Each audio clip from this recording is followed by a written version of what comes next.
Hi friends, Swapna Khushboo चॅनलमध्ये तुम्हा सर्वांचे स्वागत आहे. फ्रेंड्स, आजच्या व्हिडिओमध्ये आज आपण रावण आणि रामचंद्र भाग 4 ही कथा जाणून घेणार आहोत. त्याआधी तुम्ही जर चॅनलवर नवीन असाल तर चॅनलला सबस्क्राईब करा.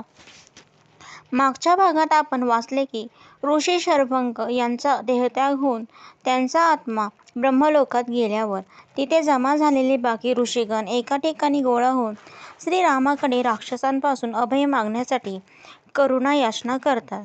त्यांची ती करुणामयी याचना ऐकून श्रीराम बोलले, तुम्ही लोकांनी मला अशी प्रार्थना किंवा विनंती करणे योग्य नाही, कारण की मी तर तुमच्यासारखा थोर तपस्वीची आज्ञा मानणारा आहे.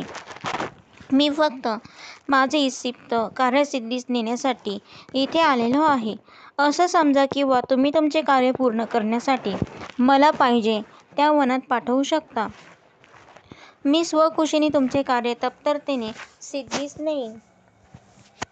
मी तर तुमच्यासारख्या ऋषीमुनींचे कष्ट जे इथले राक्षस तुम्हाला देतात तेच दूर करण्यासाठी आलेलो आहे.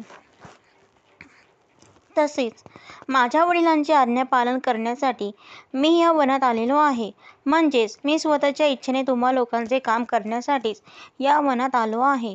आमचे या वनात राहणे तुम्हा सर्वांसाठी नक्कीच लाभदायक होईल. हा माझा बंधू लक्ष्मण आणि आम्ही सदैव तुमच्या पाठीशी असू. श्रीरामांकडून अभय मिळाल्याने ते ऋषीगण प्रफुल्लित झाले आणि त्यांच्यासोबत ते पुढे सुतीक्ष्ण ऋषींच्या आश्रमांकडे चालू लागले. रस्त्यात चालत जात असताना त्यांना मोठमोठे पर्वत आणि तुडुंब पाण्याने भरून वाहणाऱ्या नद्या लागल्या. पुढे बरंच अंतर चालून गेल्यावर त्यांना रस्त्यात भरभरून वाहणारी मंदाकिनी नदी लागली. तसेच हिरवेगार शेत असलेला एक प्रदेश लागला. राम, लक्ष्मण आणि सीतेसमवेत त्या प्रदेशात पोहोचले. तिथे अनेक प्रकारचे वृक्ष होते. त्या घनदाट झाडीत फळे आणि फुलांनी बहरलेली झाडे होती आणि त्यात मधोमध तो आश्रम होता. समोर रामाला जटाधारी, अंगावर धूळ माती लागलेला आणि तपस्येत लीन असलेला एक ऋषी दिसला.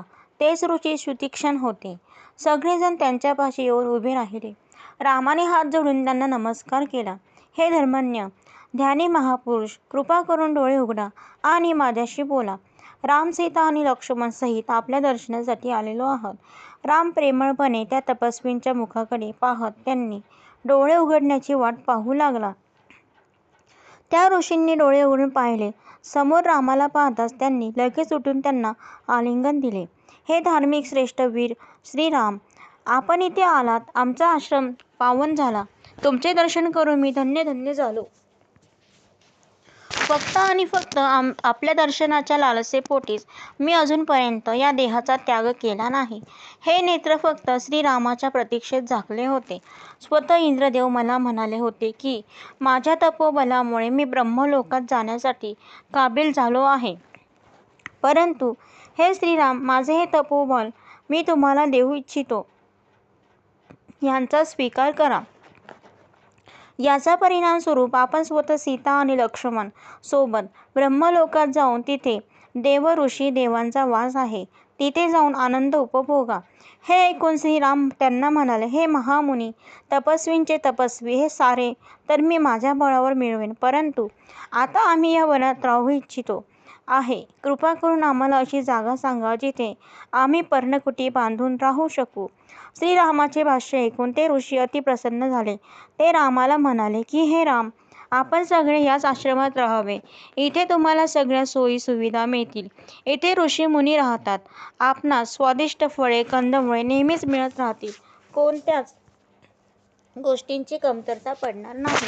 परंतु इथे एकच भय आहे, ते म्हणजे जंगली श्वापदे ही जनावरे येऊन उपद्रव करून जातात. श्रीराम हातात धनुष्यबाण घेऊन बोलले, महामुनी, माझ्या बाणांनी ते असले वन्य पशु मरून जातील आणि त्यांचे रक्त मांस आपल्या या पवित्र आश्रमात अपवित्र करतील. त्यामुळे आपले मन दुःखी कष्टी होईल आणि तुम्ही असे दुःखी कष्टी झालेले पाहून मला मोठे दुःख होईल. त्यामुळे आमचे इथे जास्त दिवस राहणे योग्य होणार नाही.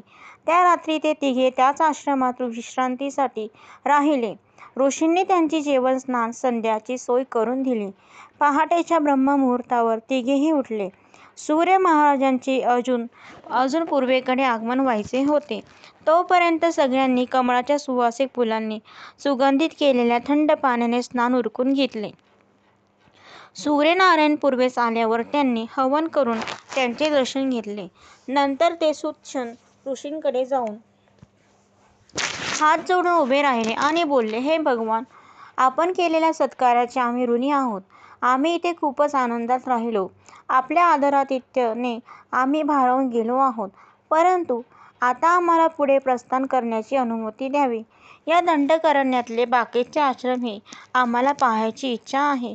त्यांनी रामाला आलिंगन दिले आणि म्हणाले, हे रामचंद्र, आपली लक्ष्मण आणि सीतेसकट पुढची प्रवास यात्रा मंगलमय हो. दोन्ही राजकुमारांनी रात्री झोपण्यापूर्वी काढून ठेवलेली आपली आयुधे, धनुष्यबाण आणि तलवारी सीतेने साफ करून दोघांच्या हातात दिली. त्यानंतर दोघांनी बाणाचे भाते व्यवस्थितपणे खांद्याला बांधले आणि तलवारी आपापल्या कमरेला बांधल्या आणि ते तिघे आपल्या पुढच्या प्रवासाला निघाले. सीता तिच्याच विचारात असल्यासारखी एक एक पाऊल जडपणे उचलत चालत होती.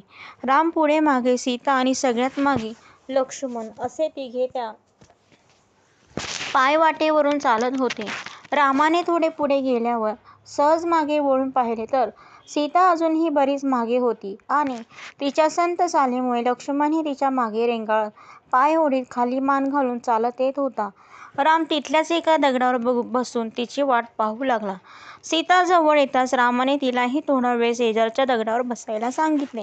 हे लक्ष्मणा, तूही जरा विश्रांतीसाठी खाली बस. जानकी कष्टाने थकलेली दिसते.